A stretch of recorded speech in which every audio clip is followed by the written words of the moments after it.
디모데후서 1장 11절부터 14절까지 보겠습니다. 11절부터 14절까지. 저랑 여러분이 이렇게 한 절씩 번갈아 가면서 읽겠습니다. 11절 제가 읽습니다. 내가 이 복음을 위하여 이방인들의 선포자와 사도와 교사로 정하여 졌느니라.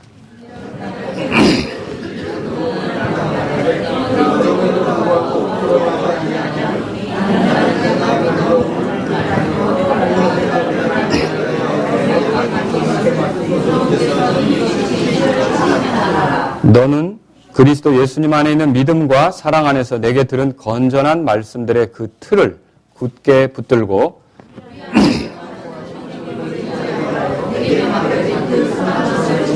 아멘. 기도하겠습니다. 긍휼이 많으신 아버지 하나님, 오늘 우리에게 복음의 은혜를 누릴 수 있는 특권을 주셔서 감사합니다. 은혜로 구원받고 하늘의 소망을 가지고 이 땅을 살게 해주셔서 감사합니다. 우리가 그런 사람들로 어떻게 살아야 할지 오늘 이 밤에 주의 말씀으로 더 알고자 합니다. 하나님께서 말씀을 전하는 저를 도와주셔서 하나님께 영광이 되게 해주시고 성도님들에겐 복이 되도록 이 말씀을 바르게 전할 수 있게 함께해 주옵소서. 제가 약하고 부족하지만 주님이 저를 통해서 일해 주시는 것을 간절히 소망하고 또 우리 성도들에게 꼭 유익하도록 인도해 주옵소서. 성도님들의 마음도 하나님 말씀을 들을 때 주님의 뜻을 발견하고 그 뜻에 합당하게 걸으려고 마음에 결단하고 다짐하고 결심하는 시간이 되도록 주님 인도해 주옵소서. 주님께서 함께해 주시길 원하옵고 예수님의 이름으로 기도합니다. 아멘. 자, 우리가 대한민국의 국민입니다. 그러면 대한민국의 국민이라면은 반드시 지켜야 될 의무가 있습니다. 우리가 그 의무를 4대 의무라고 합니다. 어떤 의무가 있습니까? 예. 왜 자매님들이 국방의 의무부터 꺼냅니까? 예, 국방의 의무가 있습니다. 그래서 국방의, 네. 세금 잘 내야죠? 예, 납세 의무가 있죠. 또, 교육의 의무. 예, 배워야 합니다. 그렇죠? 안 배우고 이렇게 하면 나라가 아주 우매해지게 되겠죠. 배워야 하죠. 또 뭐가 있죠? 4대 의무에 속하는 거. 네, 근로의무입니다. 열심히 일하시는 분은 알죠? 네, 그래서 놀고 먹으려고 하면 안 된다. 국가 발전을 위해서 어느 부분에서든지 수고해야 된다. 사실 이런 의무를 잘 지켜야 대한민국 국민이 되는 겁니까? 그렇진 않죠? 여러분이 이런 의무를 잘 지켜서 대한민국 국민이 된 거 아니죠? 어떻게 해서 대한민국 국민이 됐어요? 태어났죠? 태어나다 보니까 이런 의무가 나에게 주어진 거죠. 그리고 왜 이런 의무가 주어졌을까요? 이런 의무를 잘 지켜갈 때 한 대한민국의 국민으로서 여러 가지 것들을 누리고 더 좋은 국가를 경험하고 더 좋은 사회를 경험하고 이렇게 되지 않겠습니까? 그래서 한 나라의 국민으로서 잘 살아가기 위해서는 이런 이 의무들을 가볍게 다루지 말고 지켜갈 필요가 있다는 거죠. 그런데 제가 왜 오늘 이 말씀을 드리냐면 오늘 우리가 구원받았다면 우리에게도 의무가 있다는 것입니다. 물론 여러분들이 생각해야 될 것은 이 의무를 잘 지켜서 하나님의 자녀가 된다든지 구원받는다든지 천국에 가는 것은 아닙니다. 알겠죠? 그러나 우리가 한번 구원받고 하나님의 자녀가 되고 천국을 향해 가는 그런 성도라면 그리스도인이라면 반드시 이 지켜야 될 의무가 있다는 것이죠. 지켜야 될 의무. 특히 우리가 은혜의 복음을 누리고 있다면 이 복음을 위하여서 우리가 해야만 하는 그런 의무가 있다는 것입니다. 오늘 성경이 사실은 그걸 말하고 있어요. 그래서 오늘 제가 여러분에게 드릴 말씀의 제목은 뭐냐면 복음을 위한 우리의 의무. 사실 제가 이걸 여러분에게 말씀을 드리는 까닭은 이미 지난 시간에 이 은혜의 복음에 대해서 살펴보았어요. 여러분 우리가 구원받은 게 하나님의 은혜라는 거 알고 계시죠?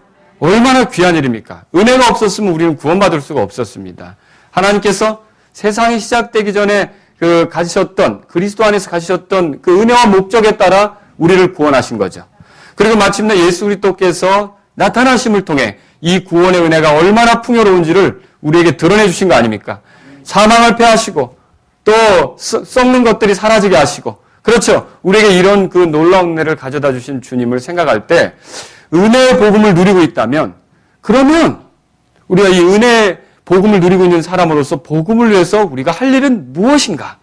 이걸 생각해 볼 필요가 있지 않습니까? 그냥 우리가 은혜의 복음만 누리고 사실 이 땅에서도요. 권리만 찾고 자유만 누리려고 하고 모든 주어진 혜택은 다 찾아 먹으려고 하면서 의무를 지키려고 하지 않는다. 국민들이. 그럼 이 나라가 어떻게 되겠습니까?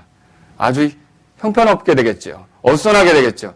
마땅히 이 나라에서 어떤 권리를 찾고 무슨 혜택을 누리고자 하는 사람들은 어떻게 해야 됩니까? 지켜야 될 의무를 지켜야 되는 거죠. 똑같다는 거죠. 우리가 하나님의 은혜로 구원받았고 그 은혜의 혜택을 지금 누리고 있다면 그 은혜에 합당하게 또 복음을 위해서도 우리가 해야 될 게 뭔지를 생각해 볼 필요가 있다는 거예요. 여러분 복음을 위해서 뭘 해야 될지 생각해 보셨습니까? 만약 그런 생각을 안 해보고 그냥 지금까지 왔다면 복음을 위해서 내가 해야 될 일이 뭘까? 복음을 위한 의무가 뭘까? 이걸 오늘 밤에 한번 생각해 보시기 바랍니다. 그래서 오늘 여러분에게 이 말씀을 드리고 싶은 거예요. 사실 이것은 바울이 지켜가야 될 그런 의무였고 디모데가 지켜가야 될 의무였고 모든 거듭난 그리스도인들, 구원받은 그리스도인들이 지켜가야 될 의무라는 거죠. 이 본문을 통해서 보면은 우리가 뭐 여러 가지로 얘기할 수 있겠지만 여기서는요. 11절에 한 가지를 발견할 수 있고요. 12절에서 하나를 또 발견할 수 있고 13절과 14절에서 또 하나를 발견할 수 있습니다. 그래서 우리가 복음을 받은 사람이라면 어떻게 우리가 할 일이 뭐냐? 우리 의무를 한번 생각해 보자는 거죠. 그럼 첫 번째 의무가 무엇입니까? 복음을 전하는 의무가 있습니다. 뭐라고 그랬죠? 복음을 전하는 의무가 우리에게 있다는 거죠. 11절에 보세요. 11절 같이 읽겠습니다. 내가 이 복음을 위하여 이방인들의 선포자와 사도와 교사로 정하여졌느니라. 그렇게 돼 있어요. 사도 바울이 자기가 어떤 일을 하게 됐는지 선포자와 사도와 교사로 정해졌다. 그렇게 말하고 있어요. 특히 이방인들을 위해. 왜 이방인들을 위해 이런 일들을 하게 되었을까요? 복음이라는 건 처음에 유대인들을 중심으로 해서 시작이 되었습니다. 맞죠? 이방인들은 이 복음을 알지 못했던 거예요. 근데 이 이방인들에게 복음을 가져갈 사람이 필요했던 거죠. 사도 바울이 그 일을 위해 선포자와 사도 그리고 교사로 정하여졌다 이렇게 말하는 것입니다. 근데 여기 정하여졌다는 말이 참 의미가 색다릅니다. 이 정하여졌다는 말은 어떤 뜻입니까? 이건요. 놓다, 배치하다 그런 의미가 있어요. 자, 우리 어른들은 장기를 두셨을 것이고 아이들은 체스를 둬봤을 것입니다. 자, 체스 우리 아이들 둬봤죠? 예. 이 말을 옮길 때 우리가 어느 말을 한쪽에 퀸을 보낸다. 퀸 아시죠? 이 퀸을 보낸다 할 때 그 퀸을 보낼 때 그냥 아무 생각 없이 가는 겁니까? 이 퀸을 보내면서 뭔가 의도를 가지고 보내는 겁니까? 의도를 가지고 보내는 거죠. 여기서 이 정하다라고 하는 것은 그런 의미가 있는 거예요. 그냥 생각 없이 사도 바울을 세운 게 아니라 전략적으로 하나님의 목적과 의도를 가지고 어떤 것을 얻을 심산으로 어떤 걸 얻을 계획으로 정하셨다. 그렇게 보시면 되는 거죠. 자, 그래서 이 사도 바울이 선포자가 되고 사도가 되고 교사가 된 건 그냥 된 게 아니라 하나님의 치밀한 전략에 의해서 하나님의 뭔가를 얻을 계획에 의해서 하나님과 뭔가를 이렇게 점령해가는 마치 어떤 것들을 확보하기 위한 그런 뜻을 가지고서 사도 바울을 사도로서 그 이방인 세계 선포자로서 이방인 세계 그렇게 보내게 되었다라고 하는 것입니다. 여러분 우리가 오늘날 구원받은 목적을 한번 생각해 볼 필요가 있습니다. 우리가 이 교회에 있는 목적을 생각해 볼 필요가 있습니다. 여기에 이렇게 성도들이 같이 모여 섬기는 목적을 생각해 볼 필요가 있습니다. 저는 오늘 복음을 받은 우리가 여기에 있게 된 것이 하나님께서 전략적으로 저와 여러분들을 배치한 것이라고 믿으시기 바랍니다. 그냥 생각 없이 우리가 이 교회 지체가 된 게 아니라는 거죠. 그냥 우리가 여기 와서 저리 가봐. 마라나타라는 데로 가봐. 이렇게 해서 그냥 된 게 아니라는 거죠. 저 미국에서 여기까지 와서 같이 회원이 돼서 하나님을 섬기는 거. 또 어느 다른 지역에 사는데 여기 와서 또 하나님을 섬기는 거. 안산에서 여기 와서 하나님을 섬기는 거. 서울에서 먼 거리를 여기까지 와가지고 섬기는 거. 이게 그냥 된 게 아니라 하나님이 어떤 전략적인 뜻을 가지고 하나님께서 뭔가를 얻으시려고 하는 뜻을 가지고 이렇게 하셨다는 걸 믿으시기 바랍니다. 그럼 그 목적이 무엇이냐? 이렇게 전략적으로 배치된, 이렇게 전략적으로 모아진 성도들을 통해서 더 복음이 전해져서 어두운 세계 속에 예수님을 발견하고 구원의 기쁨을 누리는 사람들이 더 많아지도록 하려고 하는 하나님의 뜻이 있어서 이렇게 우리가 여기에 전략적으로 배치된 걸 믿으시기 바랍니다. 여기 보십시오. 그래서 복음의 일꾼이 된 사도 바울이 자기 자신을 얘기하고 있는데 사도다, 선포자다, 교사다 이렇게 얘기해요. 사도는 복음을 체계하고 공식화하는 사람이라면 선포자는 그것을 전달하는 사람이고 교사는 그 복음의 그 교리와 그것을 우리의 삶에 어떻게 적용해야 될지 윤리에 해당하는 부분들을 풀어서 얘기해 주는 사람을 얘기할 수 있는 거죠. 좀 더 구체적으로 한번 생각해 보죠. 여기 선포자다. 선포자가 먼저 나오죠. 선포자는요. 전령과 사절 공포하는 사람을 의미합니다. 자, 그리스 사람들하고 로마 사람들에게 이 선포자라는 단어는 의미가 특별합니다. 왜 그러냐면 이 그리스하고 로마 사람들은 정치하고 종교가 분리가 되어 있지 않습니다. 그런데 이 선포자라는 것을요, 그 사람들이 굉장히 존중을 했는데 이 단어를, 그러니까 어떤 한 나라의 어떤 선포자가 파송이 돼서 그 나라로 간다, 전령이 간다 할 때 이 사람을 거부하고 이 사람을 함부로 다루는 것은 곧 그 국가를 무시하는 것이 되기도 하죠.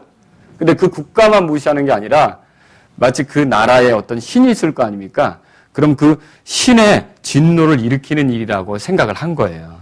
그러니까 이 선포자의 개념은 굉장히 그 선포자가 뭘 전하든지 그게 탐탁지 않더라도 선포자는 환대해서 돌려보내야 되는 것이 하나의 그 당시에 서로의 예의고 관례라는 거죠.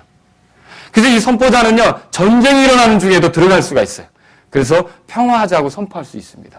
또 잘 지내는 나라에도 그 수도로 찾아가서 그 특별한 도시로 찾아가서 전쟁을 선포할 수도 있어요. 이런 게 선포자라는 거죠. 사도 바울은 그런 용어를 자기 자신에게 갖다 쓰고 있는 것이란 말입니다.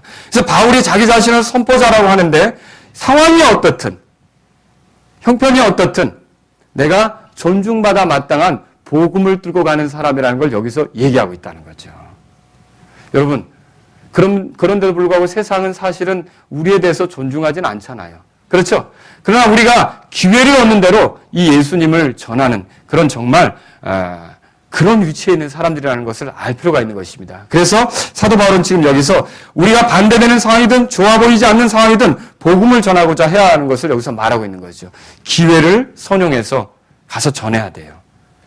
왜냐하면 우리를 다루는 것은 결국 그들의 손해가 될 것이기 때문에, 우리를 거칠게 다루는 것은 그들의 손해가 될 것이기 때문에 우리는 힘있게 가서 전해야 된다는 것을 여기서 발견할 수 있는 거죠. 또 뭐라고 표현했습니까? 사도라고 그랬죠. 사도는 보냄을 받은 사람, 사절, 메신저 그런 의미를 가져요. 선포자와 비슷한 의미를 갖죠. 그러나 한 가지 좀 덧붙인다면 권한이 강조되고 있어요. 그래서 사도가 말한 건 사도를 보낸, 그러니까 이 파송된 사람이 말하는 것은 곧 이 파송한 사람의 말과 같은 자격을 갖는 거예요. 그러니까 사도는 직접 어떤 결정을 할 수도 있어요. 근데 그 결정이 곧 보낸 그런 사람의 결정과도 같은 그런 놀라운 그런 그 권위를 가진 게 사도다 이렇게 할 수 있는 거죠. 사도 바울은 자기 자신에 대해서 그렇게 말하는 거예요. 예수님의 말씀을 전하는 자로서 특별한 권위를 갖고 있고 특별한 권한을 가진 자로서 얘기하고 있는 거죠. 저와 여러분들이 복음을 전하는 것은 특별한 권한을 가졌기 때문에 가능한 것입니다. 누구로부터 온 권한입니까? 세상이 주진 않았지만 만왕의 왕이시요 주들의 주이신 예수 그리스도로부터 오는 권한을 가지고서 우리가 말씀을 전하는 거 아닙니까? 이 권한을 존귀하게 여기고 이 권위를 존귀하게 여기고 여러분과 제가 말씀을 전하는, 복음을 전하는 사람이 돼야 된다는 것이죠. 또 여기 교사가 등장합니다. 교사는요, 1세기 이방인들과 유대인들 중에서 학생들에게 지식을 전하는 사람을 말하는 거예요. 그래서 에베소 같은 데 보면요, 이런 철학 사상을 특별히 하나 이렇게 생각해내서 그걸 가르치고 학생들을 모아서 가르치는 사람도 있어요. 그들이 자기 자신들을 뭐라고 표현했냐면 교사다 그렇게 표현했던 거죠. 사도 바울은 물론 기독교 사상을 하나의 철학 사상에 견주어 얘기하는 건 아닙니다. 이건 철학 사상하고 다른 거죠. 하지만 그 당시에 이 철학 사상을 전하는 그런 그 지식들을 전하는 사람이 굉장히 진리를 전하는 것처럼 그렇게 행세를 했거든요. 그런데 사도 바울은 자기 자신을 교사라고 얘기하면서 매우 중요한 진리를 사람들에게 전하고 있음을 말하는 거죠. 여러분과 제가 복음을 전하는 건 매우 중요한 것을 전하는 것입니다. 이건요, 그것을 믿음으로 받아들인 사람을 구원하는 권능이 있는 것입니다. 이것을 믿는 사람은 영원한 생명을 얻게 되는 것입니다. 이것을 믿는 사람은 죄의 용서를 받고 하나님 앞에 의롭다함을 얻게 되는 것입니다. 이것을 믿는 사람은 운명이 뒤바뀌는 것입니다. 이것을 믿는 사람은 마지막에 바뀌어지는 거죠. 이 복음을 전하는 것은 참으로 중요한 진리를 전하는 것임을 알고 부지런히 복음을 전할 수 있기를 주의 이름으로 바랍니다. 이게 우리가 전해야 될 일이라는 거죠. 사실 이 사도 바울은 이미 디모데전서 2장에서도 이 같은 얘기를 했어요. 한번 찾아보세요. 디모데전서 2장. 디모데전서 2장 거기 보시면 7절에 읽겠습니다. 자, 이 4절부터 6절은 제가 읽고요. 그분은 모든 사람이 구원을 받고 진리를 아는데 이르기를 원하시느니라. 하나님의 뜻이죠. 한 하나님이 계시고 하나님과 사람들 사이에 한 중재자가 계시니 그 사람이신 그리스도 예수님이시라. 뭘 보여줍니까? 구원을 받는 게 하나님의 뜻인데 그 구원이 한 중재자이신 예수 그리스도를 통해 구원받는다는 걸 말하지 않습니까? 6절에 그분께서 정하신 때에 증언받기 위해 모든 사람을 위한 대속물로 자신을 주셨느니라. 이분이 자신을 지불한 그 값으로 우리가 죄에서 건져져서 자유롭게 하나님을 섬길 수 있는 특권을 갖게 되는 거 아닙니까? 이런 분을 우리가 만났다면 어떻게 해야 될까요? 7절에 다 같이 읽겠습니다. 7절 읽겠습니다. 그 일을 위하여 내가 복음 선포자와 사도로 임명을 받았고 내가 그리스도 안에서 진실을 말하고 거짓말하지 아니하노니 믿음과 진리 안에서 이방인들의 교사가 되었노라. 아멘.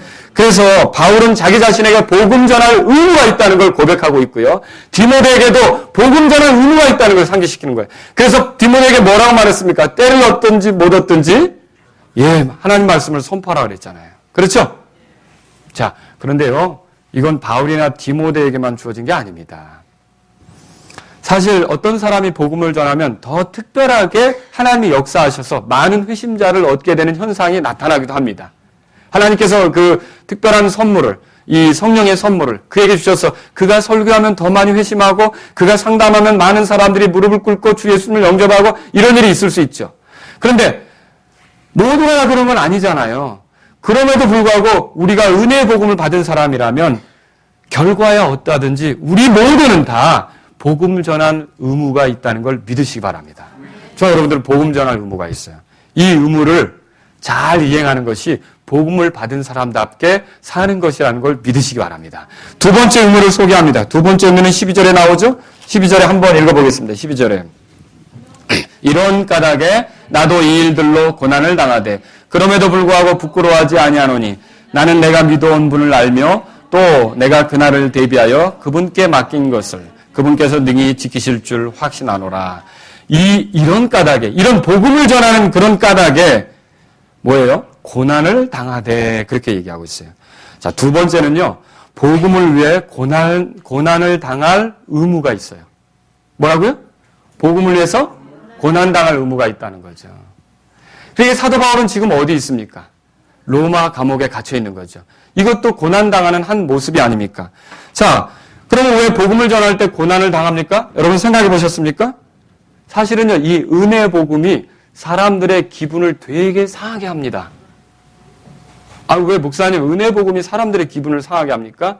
실제로 제가 구원 상담을 해보니까 이 은혜 복음이 사람들의 기분을 되게 팍 상하게 하더라고요. 왜 상하게 하는가? 몹시 분을 나게 만들더라고요. 다른 게 아니라 이 은혜의 복음은요, 은혜로서 구원받는다는 거 아닙니까? 은혜는 인간의 수고와 노력이 필요합니까? 그냥 선물로 주시는 겁니까? 선물로 주시는 거죠. 자기의 그 열심을 다한다고, 자기의 땀을 흘린다고 하나님께 받아들여지는 겁니까? 아니죠. 그러니까 이 은혜의 복음을 설명하면요, 기분이 나쁜 거예요. 왜냐하면 내가 내 열심으로 하려고 하는 게 무시당하니까. 내가 이 열정적으로 하려고 하는 수고가 아무것도 아니라고 말하니까. 내가 지금 20년이나 이렇게 믿어왔는데, 내가 이렇게 지금 오랫동안 교회 다녀왔는데, 그게 구원받는 데는 아무것도 아니라고 얘기하니까. 그게 속상한 거죠. 그래서 사실 속상해가지고 얼굴빛이 변하여서 막 분을 냈던 사람이 성경에 나와요. 창세기 4장에 보면 누가 나옵니까? 가인이 나오지 않습니까? 자기의 정성을 다했는데 하나님께 그걸 받지 않으신 거죠. 그러니까 오히려 하나님께서 그 희생을 드려서 받았던 이 아벨에 대해서 분을 품게 된 거 아닙니까? 그리고 아벨을 죽일 기회를 본 거 아닙니까? 똑같은 현상이 일어나는 거예요. 자신의 자신의 것이 인정받지 못할 때 어떤 일이 생기냐면, 왜? 그걸 얘기하는 사람들을 공격하고 싶은 마음이 생기고, 그래서 그리스도인들이 복음을 전할 때 고난을 당하고 어려움을 당하는 건 충분히 있을 수 있는 일이라는 거죠. 여러분, 우리가 이걸 생각해 볼 필요가 있어요. 이 9절에 보면요, 1장 9절에 보니까 뭐라고 되어 있어요? 하나님께서 사람을 구원하실 때 우리의 행위에 따른 것이 아니요. 맞습니까? 예. 그렇게 믿으십니까? 행위에 따른 것이 아니요. 행위에 따른 것이 아니라고 그랬어요. 자신의 목적과 은혜에 따른 것이라. 은혜는 뭐예요? 거저 주시는 거죠. 그런데 제가 최근에 어떤 분을 구원 상담했을 때 이 은혜에 대한 죄책감까지도 갖더라고요. 무슨 은혜에 대한 죄책감을 갖습니까? 잘 들어보십시오. 다시 말해, 내가 할 수 없는 일을 예수님께서 대신 해주셔서 내가 하나님께 받아들여 줄 수 있었다. 예수님께서 해주신 것은 십자가에서 고난받으신 거 아닙니까? 그렇죠? 죽으시고 고통받으시고 찢기신 거 아닙니까? 그런데 이 일을 예수님께서 해주셨다. 그러면 보통 심각한 죄인들이 그걸 들었을 때는 어떻게 하는 게 정상일까요? 감사하고 찬양이 나오죠. 근데 그 일을 대신해 준 예수님에게 죄책감을 느끼는 거예요. 미안한 거예요. 그분이 하실 필요가 없는 그 일을 거기까지는 좋았어요. 그래서 어떻게 하냐면요. 이제 왜 내가 지은 죄를 그분이 대신 처리해야 하는가? 그같이 고귀한 분이 왜 그것은 있을 수 없는 일이다. 나는 그분에게 그런 해를 끼치고 싶지 않다. 내가 해야 할 일은 어디까지나 내가 해야 한다. 이렇게 생각하면서 예수님의 그런 신세 지기 싫다? 이해하시겠습니까? 무슨 말인지 아시겠습니까? 예수님에게 내 그 은혜의 신세를 지기 싫다 이거죠. 나도 이렇게 해서 주님을 섬기고 싶다. 주님을 섬기는 건 그렇게 하는 것이 아니다. 여러분, 이것이 얼마나 자기 자신의 의가 가득한 행위입니까? 예수님께서 오신 까닭은 우리 힘으로 안 되니까 오신 거 아닙니까? 그렇죠? 근데 이렇게 말하는 사람들이 있다는 것이죠. 그래서 혹 그분이 십자가에서 내 죄를 다 용서해 주셨다고 하더라도 그분이 하는 말은 뭐냐면 그래도 나는 그분의 그 은혜로운 일을 거들기 위해서 구원을 이루기 위해서 나는 이렇게 하겠습니다. 라는 얘기를 한다는 거죠. 무슨 말인지 생각해 보실 수 있겠습니까? 예수님이 십자가에서 이루신 그 사건으로만 충분하지 않고 그분의 공로로만 충분하지 않고 나도 내 공로를 좀 덧붙이겠습니다. 그게 예수님 도와드리는 거 아닙니까? 자, 이거 예수님 잘 믿는 거예요? 어리석게 믿는 거예요? 이거 예수님 복음을 안 믿는 거죠. 이게 다른 복음이죠. 근데 이렇게 믿는 사람들이 많아요. 이렇게 하고도 하늘나라에 갈 수 있을 거라고 생각해요. 이렇게 하고도 천국에 들어갈 수 있을 거라고 생각해요. 모든 걸 다 털어놓아야 합니다. 모든 내가 주님 앞에 주장할 만한 것을 다 내려놓아야 합니다. 오직 예수 그리스도 한 분으로 충분합니다. 그분이 십자가에서 치르신 희생으로 충분합니다. 내 교회라는 이력도, 내가 주님께 바친 모든 그 재물의 그 양도, 내가 얼마나 섬겼던 그런 시간도 다 내가 구원받고 하나님 앞에 의롭다 함을 인정받는 아무것도 아니라는 것이죠. 그거 다 내려놓아야 되는 거예요. 그런데도 어떻게 합니까? 그걸 계속 붙잡으려고 하는 거예요. 그런데 복음을 전하는 사람은 어떻게 해요? 그게 좋은 일이었는 건 맞습니다. 주님을 위해서 그렇게 하려고 했던 건 맞습니다. 그러나 그거 가지고는 하나님이 이 선생님을 인정하시지 않습니다. 선생님은 그냥 하나면 족합니다. 선생님의 그 행위가 아니라 이 예수님을 통해 나타난 하나님의 은혜만을 받아들이십시오. 여기서 이제 열이 나기 시작하는 거예요. 기분이 나쁘기 시작한 거예요. 왜? 내가 그렇게 한 게 그게 도대체 뭐란 말이에요. 그래서 예수님을 전하고 복음을 전하는 사람들은 어떻게 하는 거예요? 핍박하고 어렵게 한다는 거죠. 여러분, 우리는 그걸 각오해야 돼요. 고난당하는 것을 각오해야 된다는 것입니다. 또 왜 이렇게 복음 전할 때 고난당합니까? 은혜 복음이 갖는 구원 방법의 유일성 때문에 그래요. 사실은 이방 종교인들에게 가서 예수님에 대해서 전할 때 우리는요, 그 앞에 보세요. 디모데후서 1장 거기 보니까 10절에 이제 우리의 뭐라고 돼 있어요? 구원자 예수 그리스도 이렇게 돼 있죠. 우리의 구원자는 누구예요? 예수 그리스도죠. 이 구원자가 유일한 구원자입니다. 그러니까 우리가 이분을 믿고 따르는 거 아닙니까? 그런데 이걸 일반 종교, 다른 종교 믿는 사람들에 가서 이 얘기를 하면 기분 나쁜 거예요, 또. 왜 열받아요? 왜 자기네만 구원의 길이 있다고 그래? 그게 화가 나는 거예요. 그 민족에게 가서 그렇게 해서는 안 되고 예수님만 믿어야 됩니다. 예수님이 유일한 구원의 길입니다. 이렇게 말하면 어떻게 되는 거예요? 예. 이 기분이 나쁜 거예요. 그래서 핍박을 하는 거죠. 그래서 그리스도인들을 괴롭히는 거죠. 저 여러분들이 예수님만 전하기로 한다면 핍박은 각오하셔야 돼요. 적당히 타협해서 예수님도 구원의 길이지만 불교에도 구원의 길이 있습니다라고 어떤 목사님처럼 얘기하면 여러분은 사람들을 기쁘게 하고 사람들에게는 칭송을 받겠죠. 그러나 그건 주님이 말씀하신 그 복음이 아닙니다. 그런 방식이 아니죠. 그렇죠? 우리가 예수님만을 구원의 길로 제시할 때는 핍박을 받을 수밖에 없어요.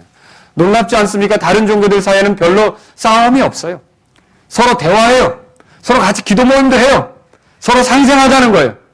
왜 그것이 가능합니까? 그들은 서로의 구원 방법에 대해서 인정하니까. 당신네도 구원의 길이 있고 나도 구원의 길이 있고 우리도 구원의 길이 있고 인정하니까. 근데 그 자리에 낄 수 없는 한 모임이 있습니다. 누구는 낄 수 없습니까? 예수님을 믿는 구원받은 성도들은 낄 수 없죠. 왜 그래요? 바탕이 기도를 드려도 예수님을 통해서가 아니면 안 된다는 걸 믿고 있고요. 그래서 기도가 같이 드려질 수 없는 거죠. 하나님께 나아갈 때도 예수님이 아니면 하나님께 나아갈 수 없는 건데 어디 주제넘게 그냥 그렇게 하나님께 나아간다고 얘기를 하느냐는 거죠. 이게 안 되는 거죠. 그래서 기독교인들은 그리스도인들은 복음을 전할 때 고난을 당할 수밖에 없는 거예요. 이 고난에 대해서 어떻게 합니까? 각오하라는 거죠. 그 각오할 고난당할 의무가 우리에게 있어요. 복음을 누리고 있다면 고난당할 의무가 있는 거예요. 또 왜 이렇게 복음 전할 때 고난을 당합니까? 이 은혜의 복음이라는 것이 사실은 인간이 얼마나 추한지, 인간이 얼마나 가능성이 없는지, 인간 자신이 얼마나 더러운 죄 가운데 있는지를 더 보여주는 거예요. 그런데 나름대로 종교생활 해보려고 하고 열심히 해본 사람에게 죄인이란 말을 해대고 지옥불에 떨어질 사람이라고 하고 지옥불 앞에 놓여있다고 얘기하고 그렇게 하니까 이거 들을 때 어떻게 하는 거예요? 기분이 좋아요? 나빠요? 이게 기분이 나쁜 거예요. 그러나 우리가 성경을 통해 보면 은혜로 되어줄 수밖에 없는 게 인간은 아무리 거기다 뭘 걸치더라도 하나님 말씀대로 누더기를 걸친 것과 같고요. 그 속에는 나병 환자가 터져서 골마 터져서 죽어가는 것처럼 죄로 인해 골마 터져가지고 죽어가는 게 우리의 실상 아닙니까? 은혜는 이걸 더 비춰주는 거 아닙니까? 그런 상태에 있어서 스스로 할 수 없으니까 하나님께서 예수님을 통해 은혜로 구원하신다고 말하는 거 아닙니까? 근데 자기의 죄악됨이 이 복음을 통해 자꾸 드러나니까 기분 나쁜 거예요. 싫은 거예요. 그래서 복음을 전하면 어떻게 하는 거예요? 핍박을 한다는 거죠. 그러므로 저와 여러분들이 고난당할 때 그 고난당할 의무가 있다는 걸 알고 여기 다음 구절에 보세요. 디모데후서 1장에 보니까 바울은 어떻게 했어요? 여기 보니까 그럼에도 불구하고 뭐라고 돼 있어요? 부끄러워하지 아니했다 그랬죠. 저와 여러분들도 그런 일을 당할 때 부끄러워해서는 안 되는 것입니다. 세금 내면서 부끄러운 사람 있습니까? 당당하죠. 그렇죠? 교육받으러 다니면서 부끄럽게 공부하러 다니는 사람 있습니까? 아니죠. 국방의 의무 수행하러 가면서 부끄러워하는 사람 있습니까? 아니죠. 의무를 수행할 때는 당당한 거 아닙니까? 우리가 주님으로 인해 고난당한다면 그게 우리의 의무라면 부끄러워할 필요가 없이 당당히 당하실 수 있기를 주의 이름으로 바랍니다. 여기 보면요. 우리가 그렇게 부끄러워하지 않을 이유가 있어요. 12절에 보니까 나는 내가 믿어온 분을 알며. 여러분 우리가 믿어온 분이 누군지 아십니까? 이 예수님께서는 전능자이십니다. 이 예수님께서는 목적과 뜻을 가지고 모든 일들을 진행하십니다. 그 목적과 뜻 가운데 어떤 사람을 여기에 배치하시기도 하고 어떤 교회가 여기에 생기기도 하시고 그죠? 어떤 선교사들을 어디로 보내기도 하시고 하나님의 목적과 뜻에 의해서 예수님의 뜻과 목적에 의해서 모든 증인들이 퍼져서 주님을 증언하는 걸 여러분 알고 있습니까? 이분은 실수가 없으신 하나님이십니다. 이분은 모든 걸 능히 이루실 수 있는 분이죠. 지금껏 많은 박해가 있어 왔지만 2000년 교회 역사 가운데 이 복음이 완전 복음의 불씨가 꺼졌던 적은 단 한 번도 없습니다. 여기서 불이 꺼지는 것 같으면 이쪽에서 불이 또 일어났습니다. 이쪽에 불을 짓눌렀는데 어느덧 불씨가 저쪽으로 터져서 거기서 또 복음이 일어났습니다. 여러분 믿으십니까? 지금 2000년 동안 온 세상이 복음을 전하는 사람들을 박해하고 힘들게 했지만 우리가 믿어온 그 예수님께서 성령님 안에서 이 복음 전한 자들을 지켜오셨고 복음은 계속 전해지게 하셨습니다. 처음에 가나안 땅에, 소아시아에, 발권반도에, 이탈리아에, 유럽에 그리고 영국으로 다시 미국으로 온 지역에 이 복음이 전해지도록 그렇게 역사하신 분이 주님 아니십니까? 우리가 믿어온 분을 안다면 어떤 박해가 있고 어떤 핍박이 있고 어떤 고난이 우리에게 있다 할지라도 복음의 불씨는 완전히 잠재울 수 없다는 걸 믿으시기 바랍니다. 우리는 아무도 끌 수 없는 일을, 아무도 짓누를 수 없는 일을 하고 있는 거예요. 그러니까 더 당당하시고 부끄러워하지 마시기 바랍니다. 이것이 우리의 모습이라는 거죠. 그분은 능하신 분이십니다. 예수 그리스도께서 이 복음이 진척되도록 일하실 것을 우리가 믿어야겠죠. 여기 보시면 이렇게 돼 있어요. 그날을 대비하여 그분께 맡긴 것을 그분께서 뭐라고 돼 있어요? 능히 지키실 줄 확신하노라. 보세요. 사실 이게 뭐냐면요. 바울은 예수님께로부터 이 복음을 전하도록 명령을 받았죠. 근데 이걸 혼자 하는 게 아니고 그분께 다시 이것을 의지하면서, 의탁하면서 그분께 맡기면서 나가는 거예요. 그러면 바울이 여기 로마 감옥에 있다 조금 있으면 죽을 거 아닙니까? 바울이 죽는다고 해서 복음의 불씨가 꺼지는 것이 아닙니다. 바울이 죽어도 복음은 계속 주님의 뜻에 따라 누군가에게 전해질 것입니다. 또 디모데가 그걸 맡아서 할 수 있지 않습니까? 디모데가 똑같이 순교하더라도 역시 복음은 어떻게 될 것입니까?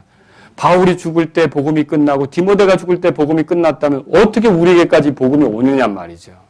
그런데 복음은 이 주님께 맡긴 사람들, 그러니까 주님께 의탁한 사람들에 의해서, 주님과 더불어 걸으려고 하는 사람들에 의해서 계속 이 불씨가 꺼지지 않으면서 지금까지 왔다면 여러분 복음 전할 때 어려움 당하는 걸로 인해 낙심할 것이 아니라 당당히 하시길 주의 이름으로 바랍니다. 이것이 우리가 보여줘야 될 거라는 거죠. 자, 모두가 다 믿지는 않겠지만 여전히 믿는 사람들이 있을 것입니다. 믿으십니까? 모두가 은혜의 복음을 누리지 않겠지만 바울처럼 디모데처럼 우리처럼 그 은혜의 영광을 찬양할 사람이 생길 것입니다. 믿으십니까? 그렇다면 복음을 전할 때 어려움 당하는 것으로 인해 위축될 것이 아니라 부끄러워할 것이 아니라 그 의무를 즐겁게 당하실 수 있기를, 그걸 겪으실 수 있기를, 이렇게 책임지실 수 있기를 주의 이름으로 바랍니다. 세 번째로 생각해 보겠습니다. 세 번째로 여기 복음을 지켜야 하는 의무가 있습니다. 13절, 14절 읽어보겠습니다. 너는 그리스도 예수님 안에 있는 믿음과 사랑 안에서 내게 들은 건전한 말씀의 그 틀을 굳게 붙들고 14절 우리 안에 거하시는 성령님을 의지하여 내게 맡겨진 그 선한 것을 지키라. 여기 지키라라는 말은요. 잃어버리거나 손상을 입지 않도록 하라. 잘 감시하라. 그래서 약탈자들에게 집을, 도둑들에게 소유를 잃지 않도록 우리가 지켜야 되는 거 있죠. 이 단어는요, 사실은 양을 치는 목자나 파수하는 사람들 또는 감옥의 간수들에게 이 지키라는 말이 자주 써지는 거죠. 여러분, 이 지키는 게 얼마나 중요한 일인지 빌립보 간수가 옥문이 열렸을 때 죄수들이 도망간 줄 알고 하려고 한 게 뭐였어요? 왜냐하면 그만큼 누군가를 지키지 못했을 때 결국은 자기 자신이 목숨을 내놓아야 될 운명에 놓이기 때문에 스스로 불명예스럽게 되는 것보다는 그냥 목숨을 끊겠다는 거죠. 이 지키는 것이 그렇게 중요하다는 거예요. 그런데 우리가 이 복음에 대해서 그렇게 내 목숨을 걸 만큼 귀하게 여기고 그걸 지켜가야 된다는 거죠. 그럼 왜 이렇게 지켜야 된다고 말합니까? 항상 복음을 변질시키려는 그런 사람들이 있기 때문에 그래요. 왜 그래요? 건전한 말씀들은 예수님의 사도들의 그 가르침 속에서 찾을 수 있는데 거짓된 교사들은 계속 복음을 변절시키려고 해요. 그 예가 어디에 나옵니까? 고린도후서 11장에 보면 이렇게 써 있죠. 만일 누가 가서 우리가 선포하지 아니한 다른 예수를 선포하거나 혹은 너희가 받지 아니한 다른 영이나 너희가 수용하지 아니한 다른 복음을 받게 할 때 너희가 잘 용납하는도다. 고린도후서 11장 4절이에요. 다른 복음을 전할 때 어떻게 한다고요? 잘 용납. 다른 복음이 있어요. 다른 복음. 이게 고린도 교회에게 준 말씀이죠. 갈라디아 교회에게는요. 갈라디아서 1장 거기 6절에서 9절에 보면 이렇게 써 있습니다. 그리스도의 은혜 안으로 너희를 부르신 분을 너희가 이렇게 속히 떠나 다른 복음으로 옮겨가는 것을 내가 이상히 여겨노라. 그것은 또한 다른 참 복음이 아니며 다만 너희를 어지럽히는 어떤 자들이 있어 그들이 그리스도의 복음을 왜곡시키려 하는도다. 그리스도의 복음을 어떻게 한다고요? 왜곡시키려 한다. 그러나 또 우리나 혹은 하늘로부터 온 천사라도 우리가 너에게 선포한 복음 외에 다른 복음을 너에게 선포하면 그는 저주를 받을지어다. 우리가 전에 말한 것 같이 내가 지금 다시 말하노니 만일 어떤 사람이 너희가 받아들인 복음 외에 다른 복음을 너에게 선포하면 그는 저주를 받을지어다.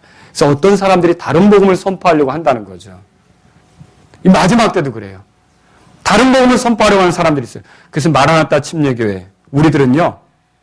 예수님께서 주셨던 그 복음 사도들이 이렇게 틀을 마련했던 그 복음 그래서 바울이 전했던 그 복음 디모데가 전했던 그 복음을 우리가 지켜가야 된다는 것을 기억하시기 바랍니다. 이게 우리의 의무입니다. 그러면 왜 사람들이 자꾸 다른 복음을 전하려고 하는 유혹에 빠집니까? 왜 거짓 교사들이 나와서 그런 걸 전하려고 합니까? 아까도 말씀드렸지만 사람들은 참 복음 듣는 것을 별로 안 좋아해요. 그렇죠? 기분이 나빠져요. 속이 상하죠. 그런데 그들은 그대로 적당히 교회에 있게 하고 싶어요. 왜냐하면 그들이 내야 유지가 되고 그들이 재능을 바쳐야 뭔가 움직여지고 그들을 붙잡아 두고 싶은 거예요. 여러분, 부자라도 참되게 회개하지 않으면 예수님께서는 그의 가는 길을 막지 않았습니다. 그런데 어때요? 오늘날 다른 복음을 전하는 사람들은 그런 그 회개 문제, 죄의 문제, 예수님을 진지하게 받아들일 문제는 따지지 않는다는 거죠. 은혜의 문제, 이런 것들을 언급하지 않고 그냥 가볍게 있기만을 요청하는 거예요.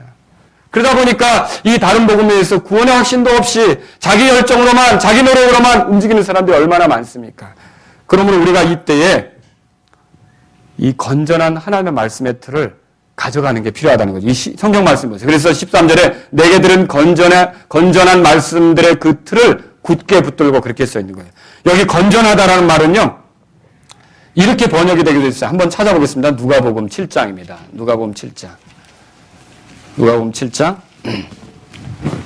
복음서에서는 이게요, 온전하다라고 하는 그런 의미로 많이 번역이 되어 있어요. 같은 단어입니다.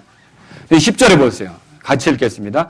보내어진 자들이 집으로 돌아가 봄에 앓고 있던 종이 온전하게 되었다. 예, 종이 온전하게 되었다. 백부장의 종을 얘기하는 거예요. 온전하게 되었다라는 말 있죠? 이게 디모데후서 1장 13절에서는 건전하다라고 하는 그 단어예요. 그럼 건전하다라고 하는 건 뭡니까? 온전하게 한다는 거죠. 이 건전한 말씀이 사람을 영적으로 건강하게 만드는 거예요. 그래서 이 다른 복음, 왜곡된 복음, 잘못된 복음, 복음도 아니죠. 그런 것들을 전하게 되면 사람들이 영적으로 건강을 잃어버려요. 병들게 돼요. 문제가 생기는 거죠. 그러므로 저와 여러분들은요, 건전한 복음을 지키려고 해야 된다. 그것을 가져가야 된다. 이렇게 우리가 생각해야겠습니다. 건전한 말씀들은요, 은밀히 제조되거나 밀반입되거나 출처를 알지 못하는 가운데 만들어지는 것이 아닙니다. 이 건전한 복음은 예수님께서 제시하신 것이고 사도들이 우리에게 보인 것이고 명백하게 드러난 거 아닙니까? 그렇죠? 이 건전한 복음을 우리가 지켜갈 필요가 있는 거죠. 이런 것들을 지키는데 우리의 힘으로 어렵습니다. 쉽지 않습니다. 그래서 우리는 지켜가야 합니다. 그런데 우리가 어떻게 하면 잘 지켜갈 수 있겠습니까? 여기 보십시오. 그래서 14절에 우리 안에 거하시는 성령님을 의지하여. 여러분, 저희가 이 성령님을 의지해서 우리 자신으로는 할 수 없지만 늘 성령님께 맡기며 교회가 성령님께 맡겨지고 복음을 전하는 사역이 성령님께 맡겨지고 그러면서 우리가 이런 건전한 교리들을, 그 건전한 복음의 교리들을 지켜갈 수 있는 그런 교회가 되어야겠다라고 하는 것입니다. 복음을 지키려 할 때 그리스도, 여기 보십시오. 13절에 그리스도 예수님 안에 있는 믿음과 사랑 안에서 우리가 이것을 지켜가야 합니다. 왜 그랬습니까? 우리가 주장하는 바와 행하는 바가 같아야 더 설득력이 있죠. 근데 우리가 건전한 걸 가지고 있다고 하면서 우리의 행위가 그런 것을 뒷받침해 주지 못한다면 오히려 사람들에게 조롱거리가 됩니다. 그렇지 않겠습니까? 그래서 건전한 복음을 가지고 있다면 더 믿음과 사랑 안에서 우리의 간증이 더 좋을 수 있도록 해야 된다는 것을 기억하시기 바랍니다. 이것이 우리가 주님으로부터 발견하는 거예요. 사방에 이교도들이 있는데 그들은 복음을 망쳐 교회에 맡겨준 귀중한 보물을 강탈하려고 하고 있습니다. 디모데는 주의해야 했습니다. 하나님께서는요, 연약하고 오류에 빠지기 쉬운 사람들에게 이 복음을 맡기셨어요. 질그릇 같은 사람들에게 복음을 맡기셨어요. 디모데도 그렇고요. 디모데뿐만 아니라 우리도 더더욱 약한 존재들 아닙니까? 우리에게 복음을 맡기셨어요.